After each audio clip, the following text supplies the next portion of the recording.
Okay, I'm going to record this one as well.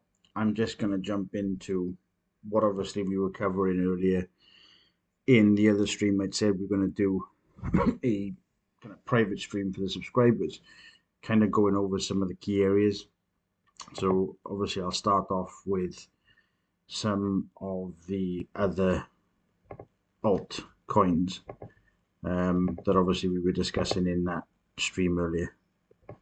So let me just get rid of some of these movies out of the way, get this done and dusted, and move this as well. Get this out of the way.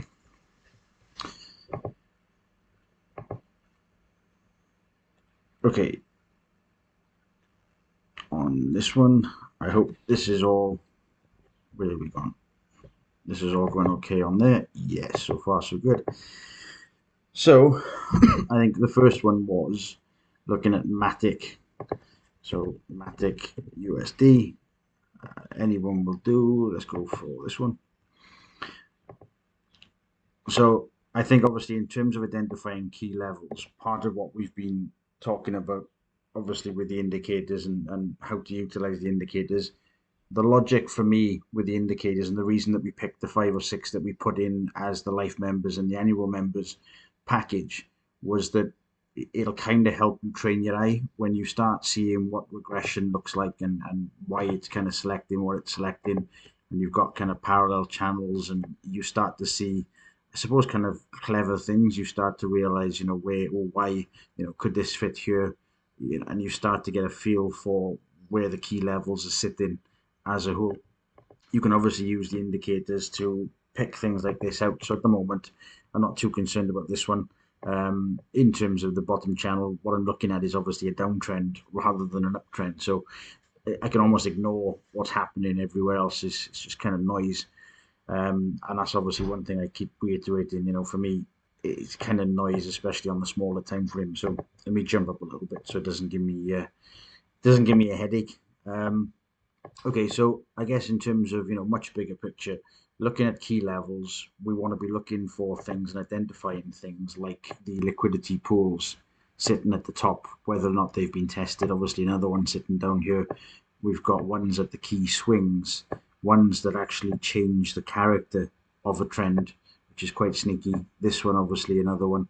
We've got a low down there giving us that we've had the low, and we could argue this one as well. So, really quick, we can identify some of these key levels, and we're able to say, okay, well, what's this telling us? Where are we? Bigger picture, bigger trend. And if we start zooming out, then realistically, much like the Bitcoin move, you can see in this one, we've probably got some kind of 0, 1, and obviously zero there. You can go back as long as you want, but again, it's just noise. There's nothing really happening, nothing exciting over there. So I'm going to look at 0, 1, obviously giving me then some kind of 2 back, probably at the pullback. So if we assume this one being a 1, I'm going to say that the low, potentially this one, is giving me a 2. And therefore, I'm going 2 to 3, and 3, obviously, 4. And at the moment, this is still kind of playing out. So the fact that we've got now quite a deep move kind of coming, we could actually be looking at simply a 1, 2 move in this as well. So I think obviously the main point is to identify the key levels now, knowing that we're probably going to be in an uptrend. I think, overall, let's look at the weekly. Overall, on the weekly, we're probably seeing just a 4 pullback. It's going to be obviously quite aggressive. It didn't breach the actual 1 wave if we were assuming that, from its inception to here was 1 down to 2 and obviously up to 3. And therefore, although it's a very deep corrective move, crypto, Bitcoin, everything is going to have some kind of bearing on this as a whole. So I think, starting off bigger picture, starting off bigger time frames, let's just assume that this is 3 and we're down to 4. We now got to come back in a couple of time frames. So let's go to 12 hours. I like the 12 hours. It's obviously twice as much data as the daily, and kind of small enough to operate on, really. So, looking at the key levels, if we look at what some of these levels have then gone and done, so I'm going to use the bodies on this one. We've got, let's make this a bit more transparent.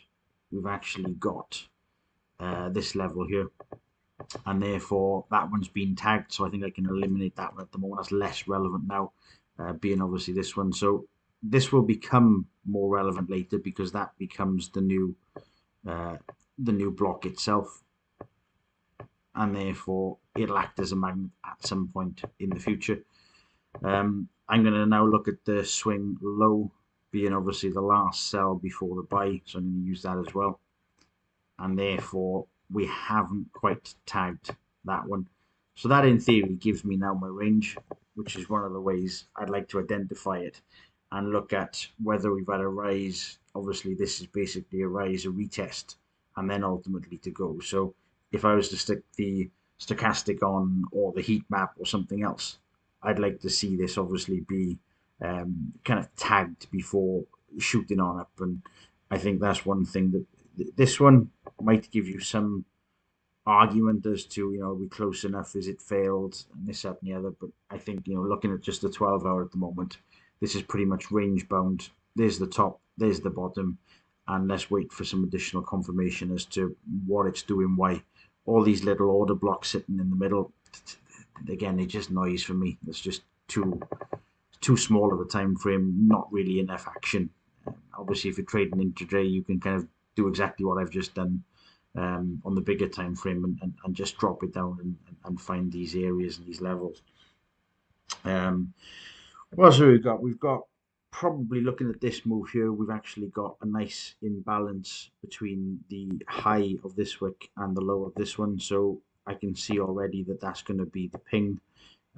If we touch, let's just say 50% on this one, we can obviously see that from a 50% market that this is obviously going up a little bit higher in terms of where it is. So it might not have actually tagged the 50% level. I think this is obviously something that would obviously be interesting to see on 50%. So look, exactly 50% of that marker, we've come and tagged obviously this level and bounced off. So I think this one's obviously been breached already, so that one's kind of less interesting again, and therefore the channel is pretty much open and open as we thought, early doors. So I think realistically, they're key levels for me. That's what I'm looking at in terms of Matic, and that's really all that's kind of important or exciting at the moment. Let's move obviously over to this one.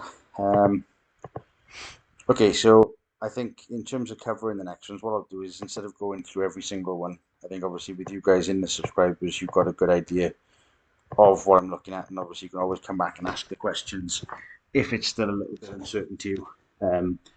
In terms of next, what I'm going to cover dot USD. I'm just going to go Kraken, and the general idea on this one is pretty much the same. Let's kind of look at swing high, swing low.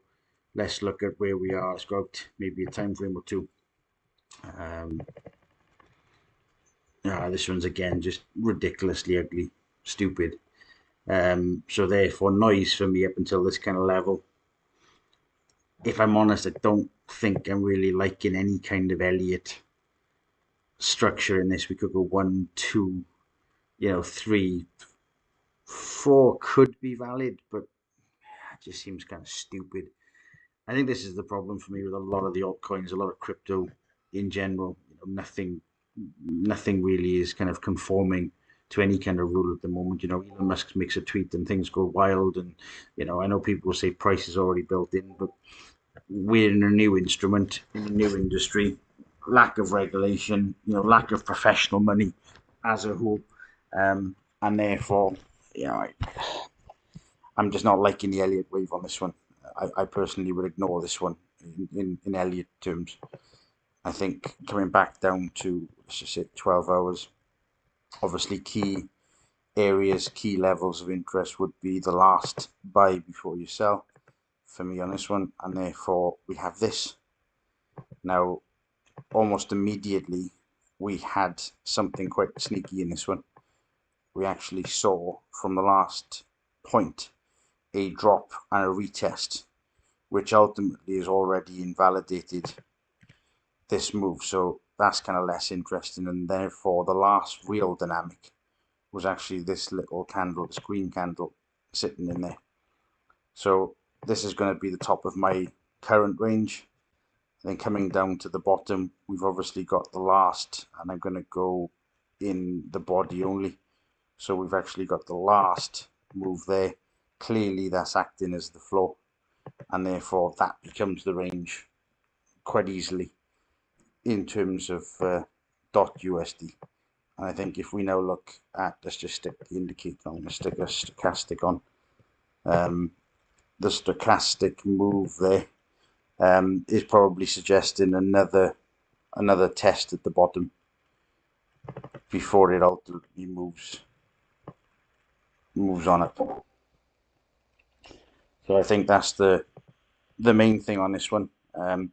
I'm not sure, obviously, if I just heard somebody else join on this. I'm actually recording it, so obviously I can give you access to this as well. But you can stay on, obviously, but just for you to know, you haven't missed anything. I've recorded everything I've just gone through, so hopefully OBS picks it up and we're good to go.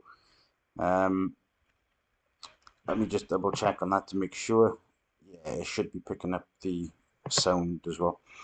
Okay, so I think then the next one we looked at, like I said, I'm not going to cover them all. I think it was, what else were we looking at? Chainlink, I think, was the other one. The next move over. If there's anything else you want me to cover, just obviously give me a couple of minutes and I will jump into some questions and that now. I'm going to go Chainlink USD. Let's see on Chainlink. So I'm going to go back out again, do the same kind of format. Looking at the daily, let me get rid of the stochastic. Key levels for me on this one, I think, well, possibly more likely, again, noise. So I'm going to ignore all of this. That's nothing. This is where we start getting interesting. So for me, the 1-2 move, probably up to a 3. I'll have to test this one first and see if that's the 3-4 giving us a 5, or whether or not this gives us a 3. So just give me 2 seconds on this one. But like I said, I think the assumption is that 1 there, 2 there, and therefore I'm going to just look at the ratios, see if there's anything obvious, even if I come down from 0 to 1. I'm going to come back to both. That's giving me practically the 618. Yeah, maybe then that could easily be a 4 move here, 5, which means this is now correction in terms of where we currently are with this chain link. So I'm going to go from the top at this point, and I'm going to say this is the 0. I'm probably looking at quite a big, ugly move, a B. I'd like to see a C. So let's see if stochastic kind of says something similar. No, maybe another bottom. So I think that's going to be a little bit higher as a whole, and therefore I think we're going to put some kind of base in there on a smaller time frame. So I'm going to zoom down a couple of time frames. Let's go to 12 hours again. So on the 12-hour, do the stochastic.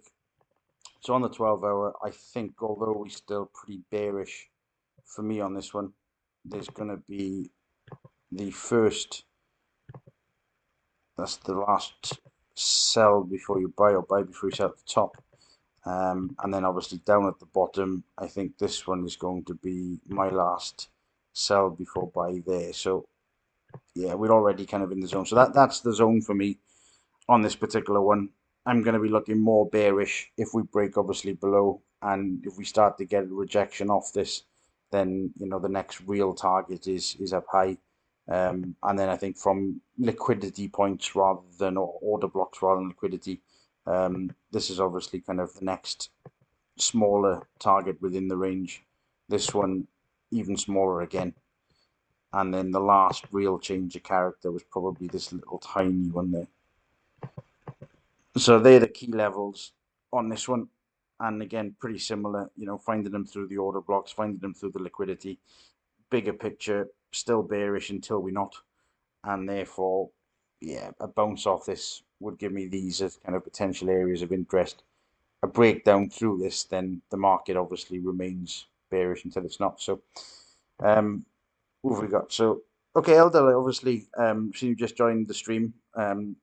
What I was saying is I'd done a stream earlier for the trading view, and I'd asked in the visitor section if there was anything people wanted covered. So if you want, is there anything that you want to ask, or any kind of pair, currency, token, coin that you want to have a quick look at?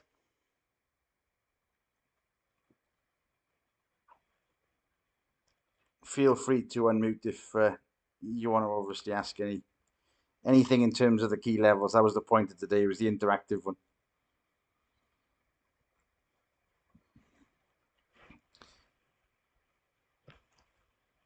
If there's nothing, what I'll do, I'll jump into the next one, and then probably finish at that one, because I think we've covered, the kind of the key basics of identifying the levels. So this one, what else did I have? Let's go to sushi. I think there was a guy that asked for sushi in the visitors chat. Let's go USD.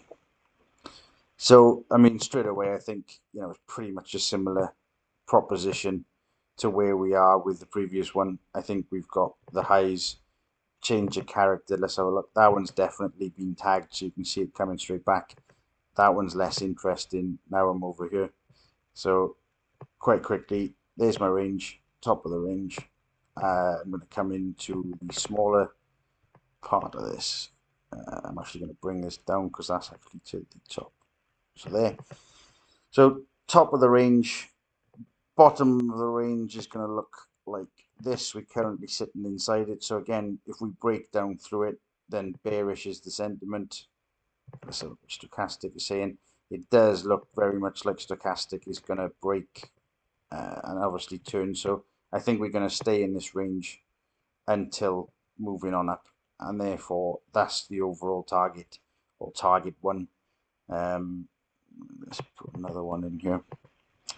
We've then got obviously key levels being this one, but that was already tagged, so we've kind of come down, tested again, which means we're back over to this one. Back over to this one. I won't bother refining it too much. You can see it's the body that I'm looking at rather than the wick. So if we're going to get a test, obviously 12 hours, then I think target one is here. If we were going to go up, I'd like to see obviously now some kind of impulsive 1, 2, 3 move, 4 move, and obviously up to 5 to finish off with. That would be the general idea. So again, sushi, I think bullish as a whole. We might get a little fake out underneath. I don't think we're going to test the bottom again at this point, and I'd like to see him move up before we kind of look anywhere else. So what a smaller time frame saying. Come on, Stochastic. Okay, so smaller time frame, yeah. I think it's going to be a bit of a fake out, as I've just said. We're going to possibly dip below, but in the last, the last 3 days, it's again basically gone sideways. So I think until we get some kind of confirmation, it's sideways bearish sentiment. Let's look for hopefully 1 to 2, and then in obviously on the third if you're trading intraday. But none of these at the moment are interesting for me. So yeah, I'm pretty much sideways on the whole sentiment at the moment. I think including Bitcoin. So yeah, like I said, okay. If there's no questions or anything else wanting covered, I'll obviously hopefully record this now and put it up on the subscriber section, and then obviously any questions, feel free to ask obviously in the channel, and have a great weekend, and obviously speak to you in the channel.